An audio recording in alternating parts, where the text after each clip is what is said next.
Hello from Lusaka, the Zambian capital. I'm about to have a chat with President Hakainde Hichilema, or HH as he's known around these parts. Impossible. You can't share poverty.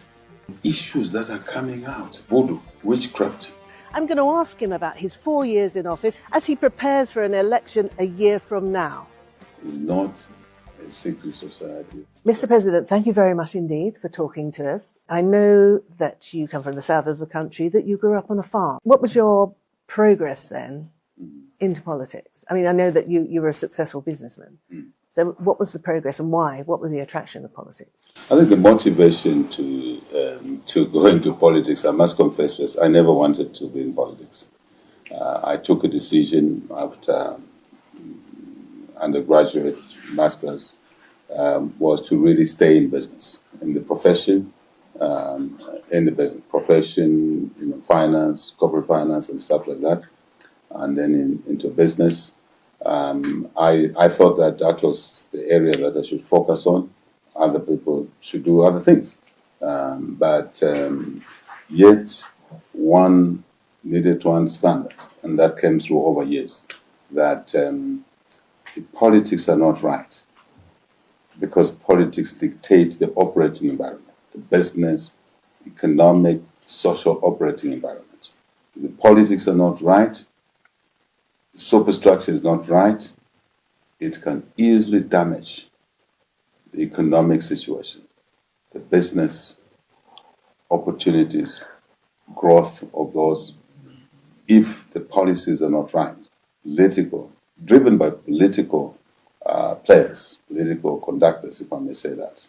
So I think it's that realization that, although there was no real interest in the political mainstream, but that we needed to have a leadership, political leadership, that will basically have policies that promote economic growth, investment, trade, which are essential for supporting the social side of society, so to say.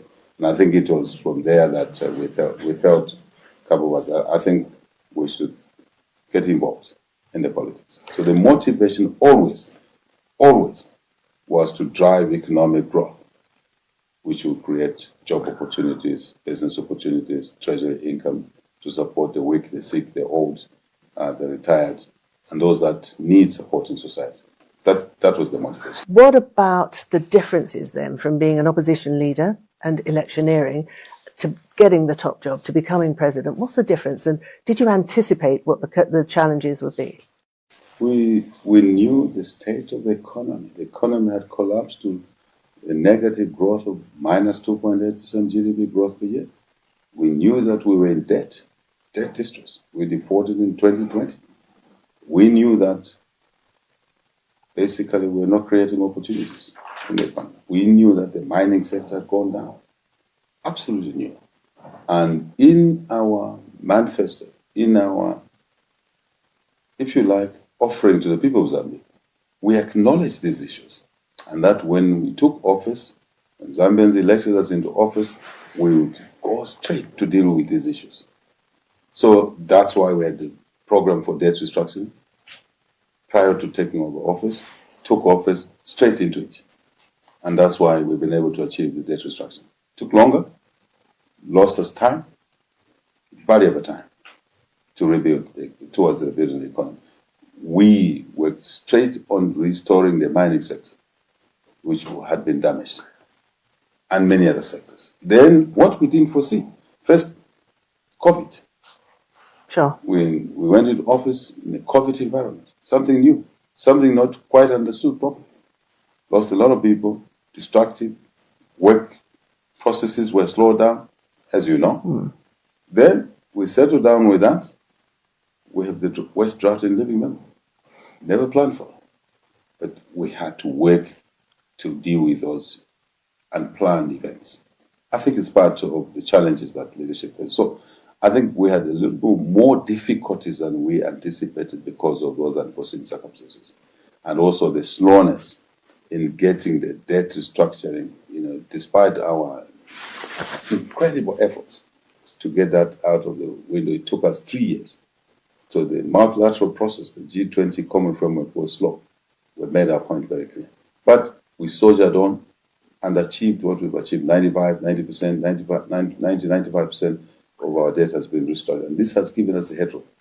And the positive effect of what we've been doing is seen in the economy growing, is seen in the mining sector rebounding, is seen in many sectors, tourism rebounding. Specific measures were taken. So the difference is that when you say you do this, you must work to do what you say.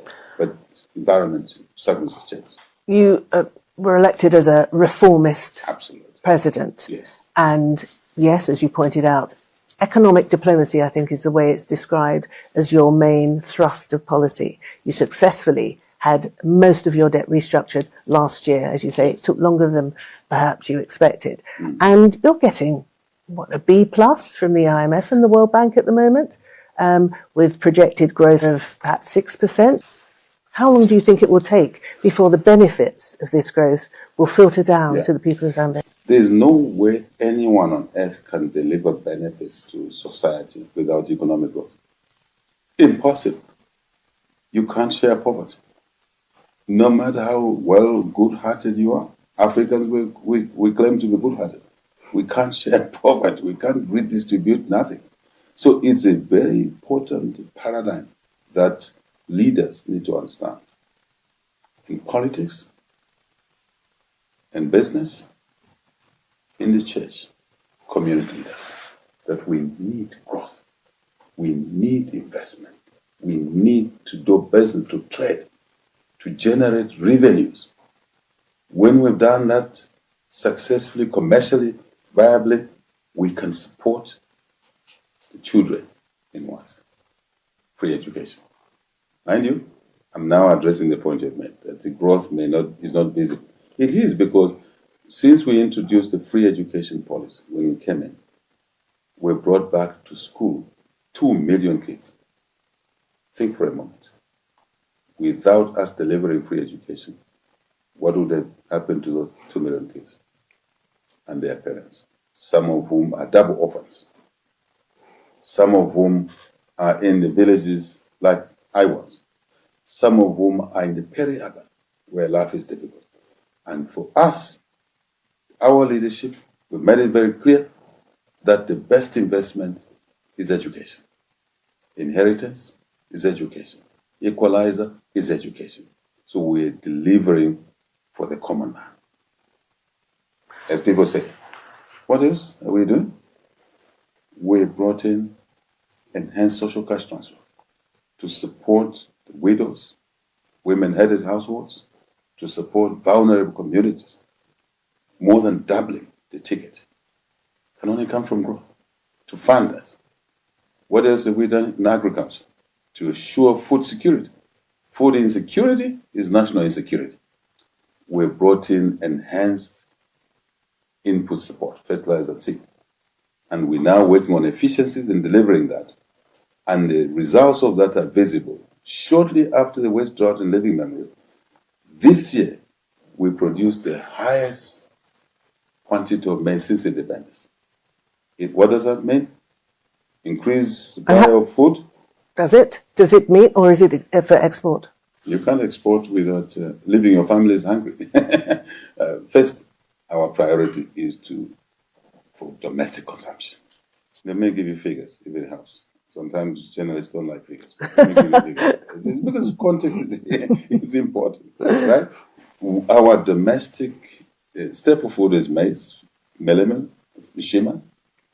Our domestic consumption is 2.7 million tons. Human and animal consumption. This year, after the drought, we produced close to 4 million tons. Call it consumption 3 million tons. So what do we do with the million tons? Go to trade, isn't it? Neighbors need food. As we speak now, we are negotiating contracts to sell excess food, maize, to our neighboring countries, having secured the domestic consumption requirement, including anticipating, due to climate change, maybe another difficulties with our rain. Then we're moving into irrigation agriculture so that we can assure food security for the nation, number one. Excess is for sale. We are a government that sets targets. First time in the history of this government, setting targets, commercial targets, numbers. That target in the maize sector is 10 million tons. Well, that sounds very impressive. Yes. What can be done, therefore, to reduce the price of a 25-kilo bag of maize meal, which I think is going for about 200 kwacha right now, between 200 and 250 kwacha a bag, which is beyond the means of so many ordinary Zambians? During the drought, that price had gone to 300, 350, in some cases 400. Because of the supply side, which is how you solve problems. You don't solve problems by artificial injection of measures which are not sustainable. Our approach is to produce more, push producer prices to commercial levels, viability, so that the farmer can make money. So tomorrow, next season, they'll plant again. And bingo, we have a surplus. Just from there. Now, when we have a surplus, it means supply outstrips demand. Then the prices are coming down. That's the reality. The prices are coming down. That is how we know how to solve that problem. A situation of shortage versus a situation where you increase availability and the prices begin to come down is the corrective economic formula, not otherwise. Anything you do otherwise is not sustainable. But we also see ourselves as God's gift in terms of our location, geolocation, land length, and the agronomic conditions allow us to produce food, to be a food basket, not just for ourselves, but for the region. And we're working towards that. Those are the IMF and World Bank reports, while giving you a glowing account of your performance so far, talking about fiscal discipline and everything. Yes, everything. We all want to hear that. But they also say that Zambia remains incredibly vulnerable to external shocks, and as you mentioned, the drought, climate change. This is a factor. Can you talk to me about the mining sector in particular? Because just this week, whilst I'm in Lusaka, you've had a big injection, haven't you? A successful investment from the Qataris, for instance. Tell us more about that. To grow the economy, growth and more growth, we need to attract investment. And so attract investments in mining. As you are aware, we host critical minerals of the economies of the future, greener economies, copper, cobalt, nickel, manganese, lithium-based, and others. So we are attracting investors from within the country, domestic investors, from the region, SADC and Africa, from global community, to invest with us in joint venture. Mark my words, to invest with us in joint ventures, so we can then extract these minerals responsibly and sustainably, including ensuring that we don't damage the environment. Yes, and I'd like to ask you, how significant then is the Solwezi development that you opened just this week? How significant is that in terms of your ambition to increase the production of copper, 3 times by the year 2033? So how significant is Solwezi? Extremely important. That's a firm company called First Quantum Minerals, who are invested in a mine called Consumption Mine, Solwezi. But they're also invested in the largest nickel mine on the continent of Africa, which is already in production within the Solwezi Kalumbila area, and another copper processor. This is now, because of this investment, this mine was to shut down without these measures we've given you since we took office. We didn't take office. This mine was we should have shut down 2 years ago. But because we attracted the investment, because that's our agenda, we were able to attract more investment in this mine by the existing investor to raise capital from the international market, measure of confidence, which they couldn't do before we took office. And now, First Quantum will increase its production of copper to between 450,000 metric tons to 500,000 metric tons. That's what this project means. Increased production, more jobs, more business opportunities, supply chains to local suppliers in the mine. But more important, down to your question, we now have one mine That will give us 500,000 tons of copper towards our 3 million tons. You can work your numbers. This is significant, extremely significant. Coming up on Africa Here and Now, find out what President Hichilema said when I asked him if the whispers about witchcraft are true. That's all. There's no malice. There should be no issue of witchcraft.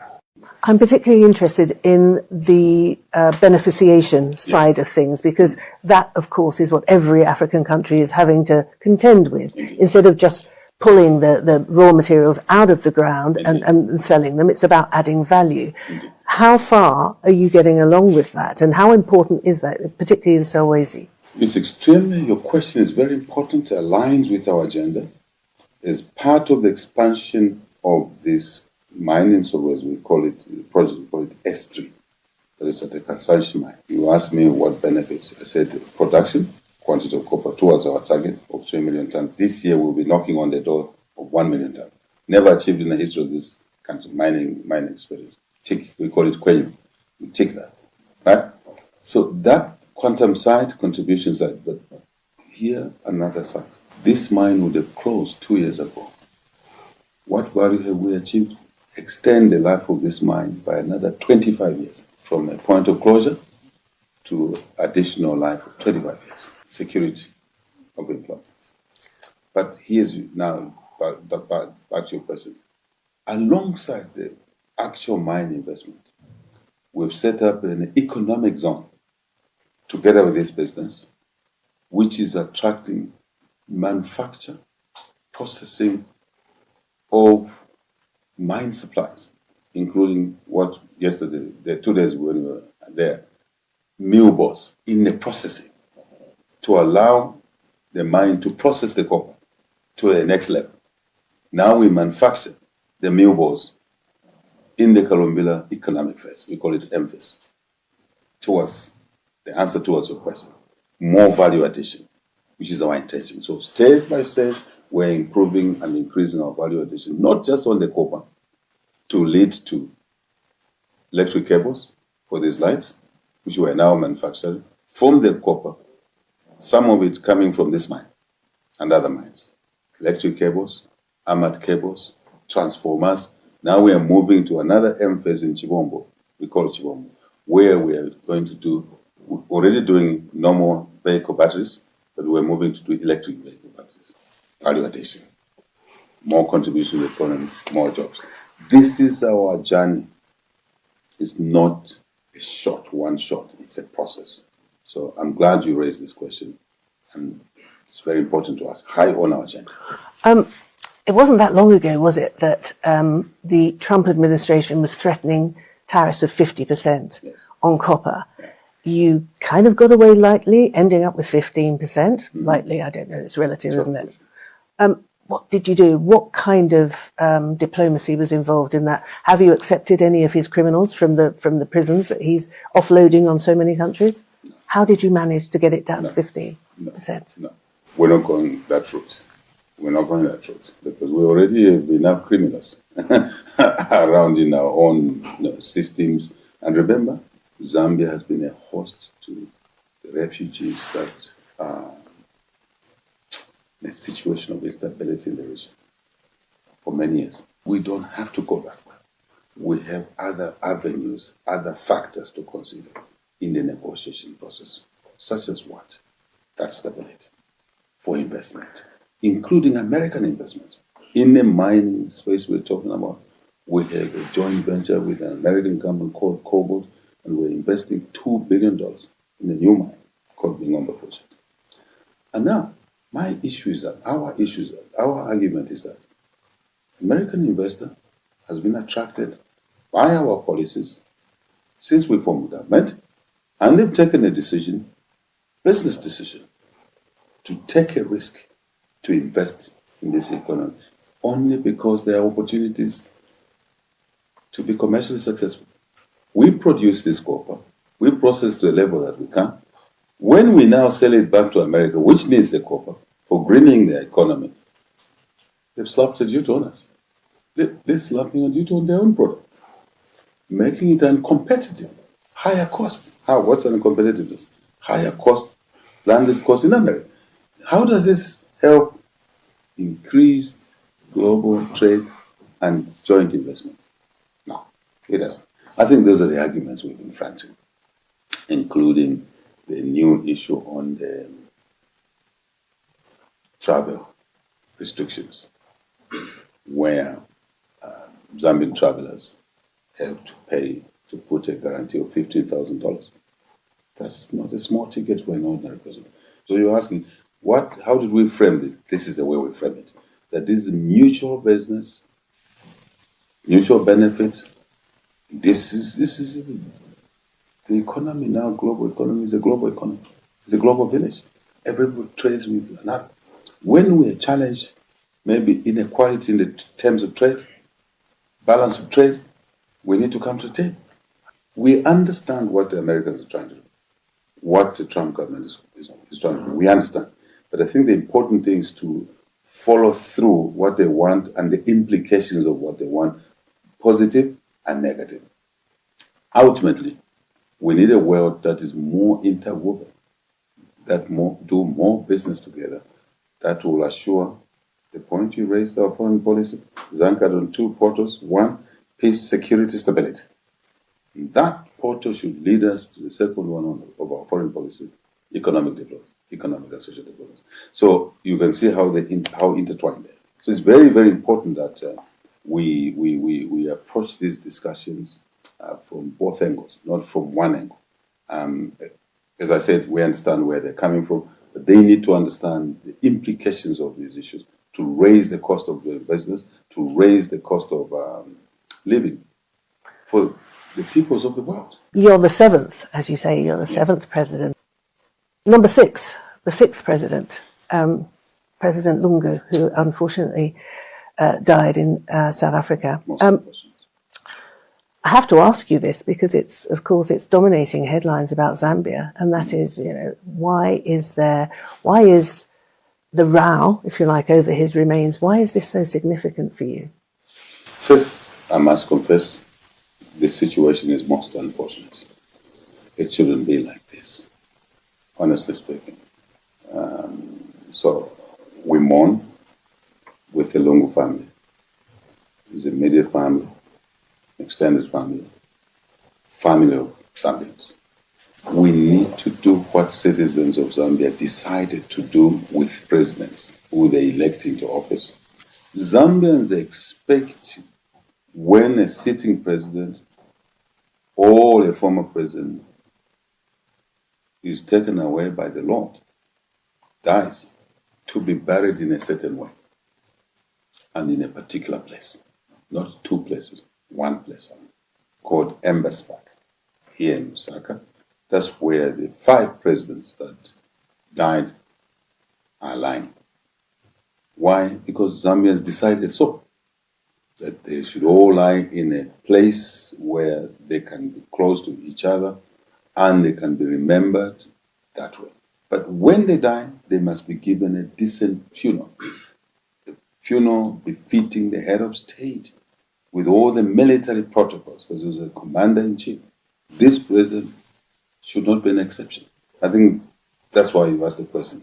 Well, only because the family have been so outspoken in terms of what they want, and their opposition to his remains being returned to Zambia. Shouldn't the will of the family be taken into consideration?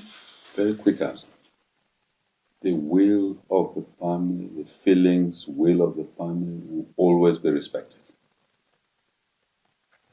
But once you decide to be a servant of the people in this role, the family may be immediate, extended, call it 20, call it 1,000, call it any number.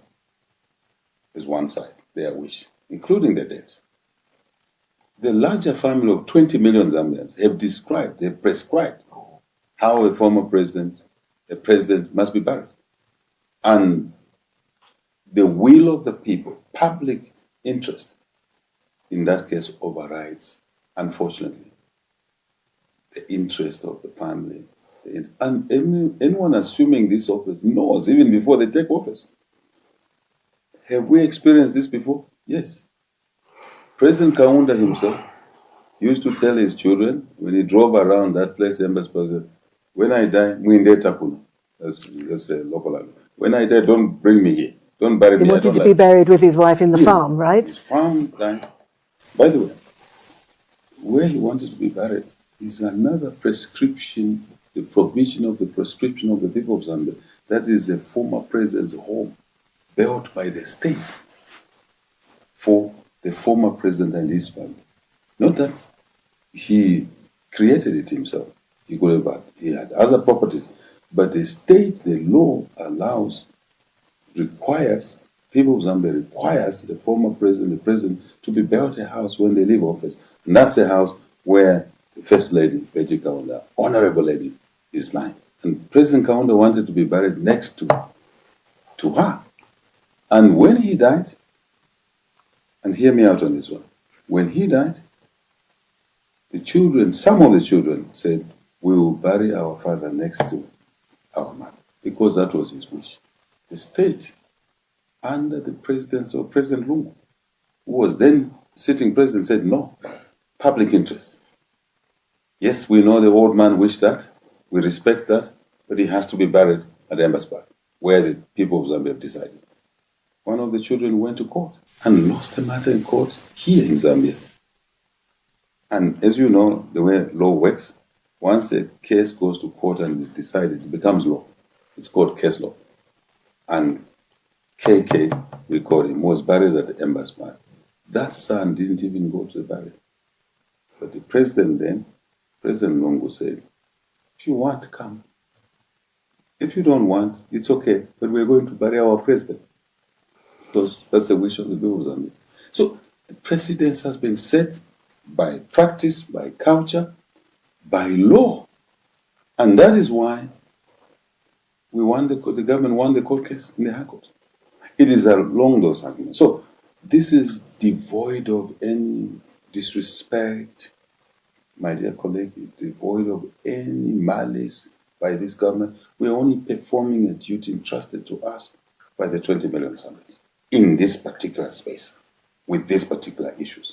That is, I think, the answer. So we apologize that we're causing heartaches, headaches to all of us, to family, to all of us, even the region and the global communities now. They're having to listen to us debate this issue, which really should not be there. It doesn't reflect very well on Zambia outside. And how does it make you feel when there are allegations of witchcraft or muti involved in this? How does it make you feel? Very bad. Very bad. Extremely bad as a servant of the people of Zambia. First as an individual, then as a servant of the people of Zambia. I feel extremely bad that this debate is taking angles of delaying the respectful burial, of our sixth president, President Lungu. I feel very sad about it. But we're hoping that reason will prevail at some point. Because while the litigation goes on, we are negotiating. Because that's the right thing. Second, the issues that are coming out, such as voodoo, witchcraft. Personally, I don't believe in witchcraft. Never believed in witchcraft. As a person, as a family, as a Christian, I don't believe in witchcraft. But that now, such a subject shrouded in secrecy, can take a center stage, is regrettable. There is no witchcraft. There's only one who takes away life, who gives life. It's God. Now, to talk of witchcraft is regrettable. It shouldn't be there. Let's focus on the work at hand. Let's bury our sixth president with military honors as the five before him were buried. Let's bury him in the place that citizens have chosen. That's all. There's no malice. There should be no issue of witchcraft. What would one do with the dead? Honestly speaking, if you just stand back a little bit, what would one do in life, do with the dead? Couldn't you, as an alternative, just let it rest and get on? You've got an election a year from now, so Yes. you've got quite a lot on your plate. Yes. I think this is really important. Your question is very important. It's not about me. It's about respecting the wishes of those that put us in office. Who? The Zambian people. When the Zambian people take decisions, some are moral, some are customary, some are legal. The package of these decisions, when we occupy public office, we must respect these decisions. Very important. So the issue of moving on is really moving on to do what? To go where? To focus on what? The election, first economic management delivery continues. We continue to do that. The preparation for elections continues to do that. Not disrupted by this issue. The elections will take place because it's embedded in the Constitution that on the second Thursday of August in the election year, 5-year cycle, there shall be a general election. But we must honor our obligation when we're in public office. Honor our obligation to who? To the people who elect us, the people of Zambia. So I really think this will come to an end soon, quicker than maybe many expect, because we've come to the end of the road. It has to be one way or the other. But really, the wishes of the Zambians, by practice, by conduct, by what has happened, by court litigation, which is now law, it must go one way. But we're also conscious of the feelings of the family, the concerns that they have. A number of those can be dealt with, should be dealt with after an honorable burial. And we're available to do that. But we're sorry about exposing the family, the country, the region, the world to this unfortunate situation. Still to come here at Africa Here and Now, I asked the President if he's a member of a secret society. I know what you're saying. This character has been defined in so many ways in my years in opposition, including being called things that I'm not. I've been told quite often that the current political situation in the country is pretty toxic. A lot of people are suggesting that Zambia is even moving towards authoritarianism. They cite things like the Public Order Act, which on the campaign trail you promised to do away with. The cybersecurity law, you also on the campaign trail, you said it was spying on citizens and you thought that needed to go as well. You haven't done those things that you promised. And a lot of people are calling you to order and saying there are many campaign pledges that have not been met. What would you say to those people? Okay. I hear you loud and clear. You're speaking for many voices. That's what media is. On the issue of promises, it doesn't need me to recount. But for the sake of this interview, we promised free education. Have we not delivered? We have. When? We promised an enhanced resource envelope at the local level through decentralization so that the local communities can decide their priorities. We've delivered an instrument called Constituency Development Plan. It is in our manifesto, as free education was. We came, we said we would deliver $1 million equivalent of that resource envelope to the lowest level, away from the center, where decisions were made without recourse to the local level. We've more than delivered. We're now sitting on 1.2, let me call it in local currency. It was 1.6 million kwacha per constituency per year. It's now 36.1 million kwacha per constituency per year.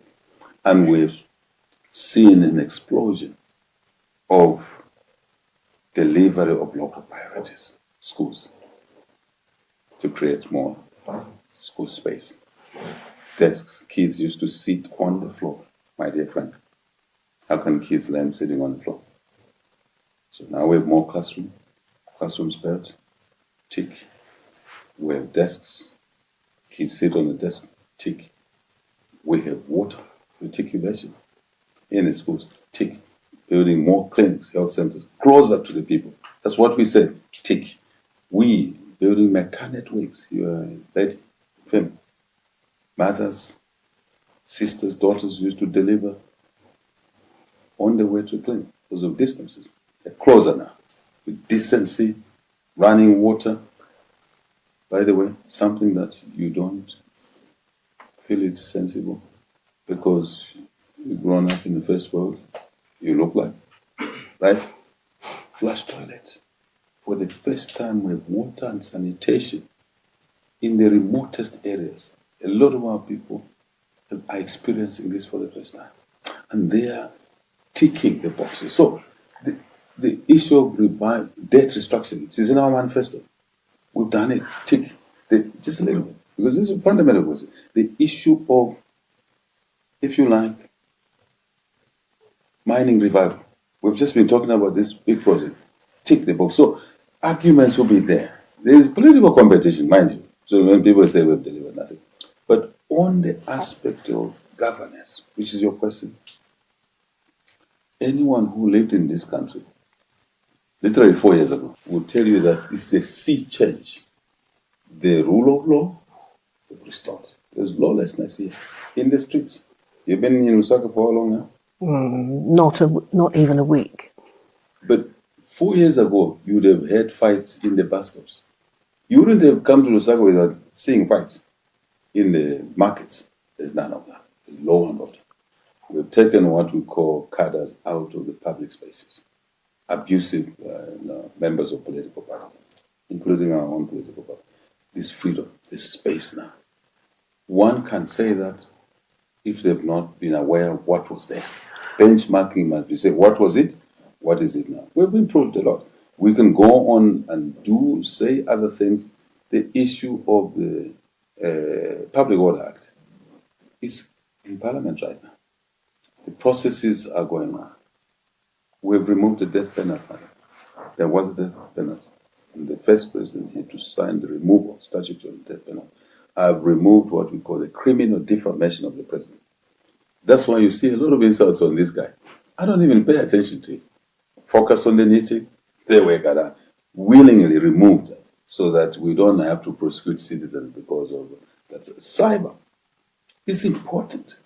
The cyberspace is a space of criminality if it's not used properly, isn't it?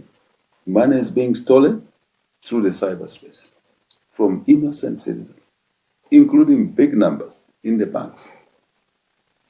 What else? Morals are being damaged. Insults on the cyberspace. Criminality. Crime is crime, whether it's physical or through the cyberspace. Every country is grappling on how to deal with the cyber issues, digital issues. We need digital for development, for efficiencies. But digital is also being used negatively. It's the responsibility of any decent government to deal with those issues. I wanted to ask you about what your assessment is, therefore, of the democratic space in this country, because, as you're aware, there's a lot of criticism saying that the democratic space is shrinking by the day. Many people are saying that. So what's your assessment of the current state of democracy in Zambia today? Facts are important. Numbers don't lie. Evidential information is there. 4 years ago, 4.5 years ago, in the campaign, I was not allowed to go to certain regions. The footage is there. The local journalists will give you that footage. Today, my competitors or competitors, they travel anywhere they want. There's no travel restriction, which I lived under, though we won an election. What else? Media. My predecessors shut down television stations, shut down radio stations. I appeared on one radio station, and the radio station was attacked physically by party thugs. I'm speaking to you because I survived, because I was taken to the roof trap and over the roof onto the next building. Footage is there. None of them has been smoked out of a radio station, as they used to do to some of us when we were in opposition. The same guys that are complaining. It's all there. You were actually imprisoned, weren't you? 15 times. 15 times. I was put in, the last one was for treason, on an account of a so-called traffic accident. Or not even an accident, traffic offense, let's call it that. turned out treason, has put it in maximum prison. Right? If truly there was an offense there, traffic offense, would you arrest the driver or the passenger? Honestly, I was the passenger. My driver was not even called in for a police interview. I was arrested. My driver was there. He's still my driver today. That, you know what this thing is all about? It is abuse of the media space to say things people want to say, but facts are there. So there is nothing of any sort of comparison. What was happening before? What is happening now? The reason you hear these things now is because it's democratic space. There is a media space. I have not shut, our government has not shut a single media house because it's been used by the opposition or because they said something that we don't like. More radio stations have opened, more media houses, including electronic media. The only issues are there must be law and order. No one should commit crime in the name of democratic space. No one should cause someone to lose money through the digital media platform. There are a lot of scams. We should protect us. I think, madam, not to overemphasize, but I'm very happy you asked this question. We are committed to more democratic space where by-elections, let me give you an example. Other than the presidential election, where we took out the by-elections, we still have by-elections for members of parliament, for mayors, council chairpersons, for councillors. Since we took office in 2021, August 2021, we've had close to 80 by-elections. 80. None of those you can say that it was violence as it used to be. Every time we went to a by-election, in my time in opposition, I knew there was blood ahead of me. But we had by-elections only last week. I think it was last week or 2 weeks ago. A week ago. And many citizens just went about their business. They didn't even know there was a by-election because it's calm. And we won the election by 64% in an election area which was heavily opposition, where I was not allowed to pass through to campaign or refuel my vehicles at a filling station in a place called Mpika, where the by-election was. You see, the colleagues that say those things really must work hard to say things the way they are. So we have an election a year from now, Yes. Exactly. Yes. Yes. What are you saying? What are you going to offer to the people of Kitwe, the 700,000 or so people who've been affected by this toxic spill from the mine, their livelihoods have been impacted negatively, and in fact their health? A lot of them are having a lot of sickness as a result of heavy metal poisoning. What can you say to them about enforcement of the regulations on the mining companies? First, that development, that situation is truly unfortunate. Truly unfortunate, regrettable. That is why we are reinforcing remedial measures around that spillage. That is why we are following the laws and regulations around pollution issues. But it's about enforcement, isn't it? Yes. That's what I'm saying. On the occasion itself, on the occurrence itself, I'll return to the generic enforcement. So, work was done from day zero when it happened, day one. Liming, for example, to reduce the acidity levels, but also working on heavy metals, but also we've engaged expertise, which we don't have in-house, contracting from outside to help us determine the extent. But so far, the water which was not fit for human consumption along the line, being tested every now and then, we're told scientifically it is now being obstructed for treatment plants.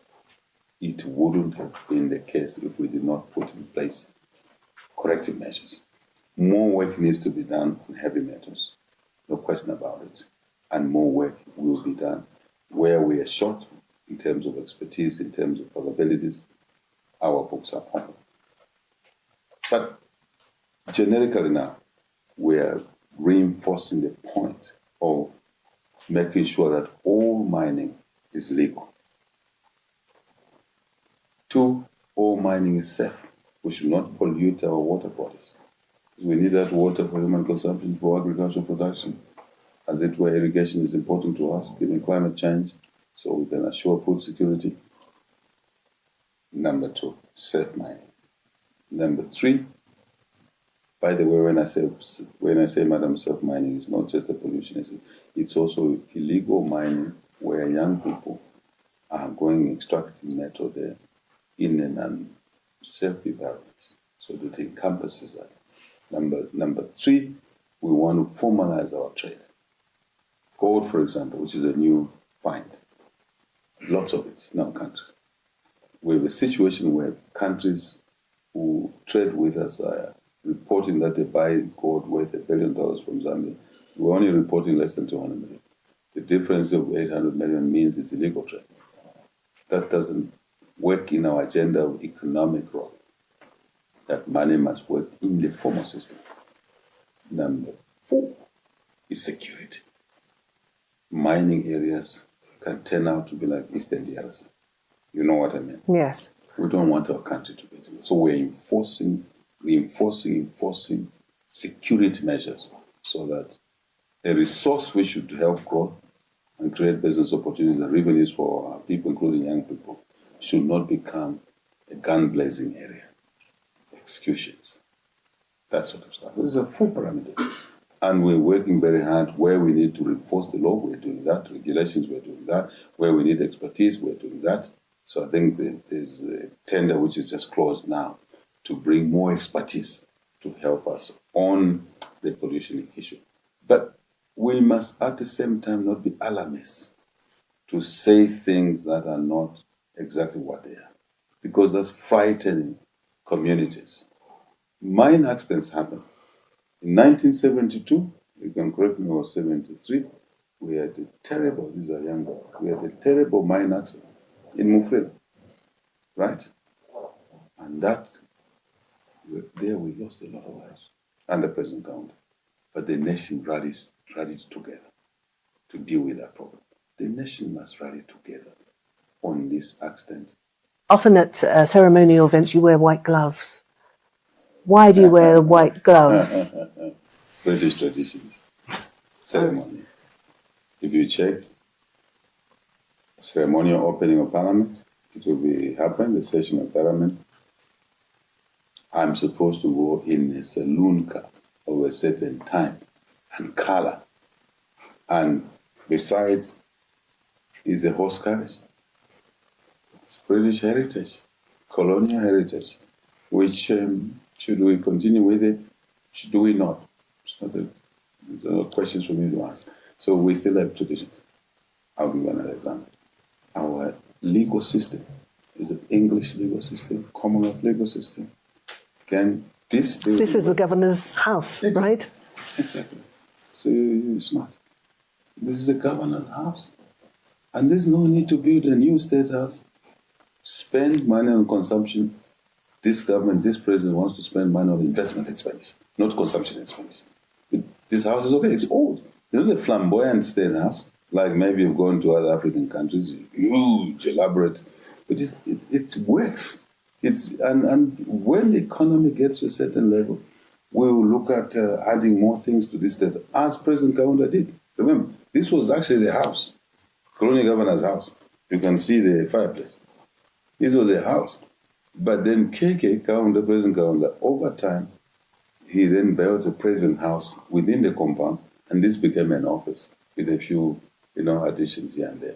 So, tradition, heritage. So there is nothing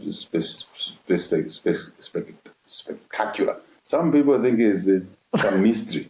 They even call my gloves, who is going to be fired today? I'll be wearing gloves just after this interview, because I'm swearing in.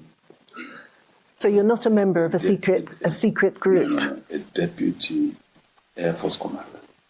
I'm letting you in just after this. So wear gloves. It's not a secret society or what. He's a lawyer. Have you seen how lawyers go to court in this country? They wear everything, even when it's hot, they cover themselves and wear. It's British. So are they members of a secret society? No. I know what you're saying. This character has been defined in so many ways in my years in opposition, including being called things that I'm not. So it comes with the territory. I wish the environment to be cleaner than making those allegations, which are not true. But there you are. Nothing's secret, nothing, nothing, zero. Mr. President, thank you very much. Thank you. Very good. What a wonderful way to start Africa Here and Now's 5th season. We recorded that interview on August the 21st. Remember to subscribe and share our YouTube channel. You can find all our past episodes on the website, africahereandnow.com.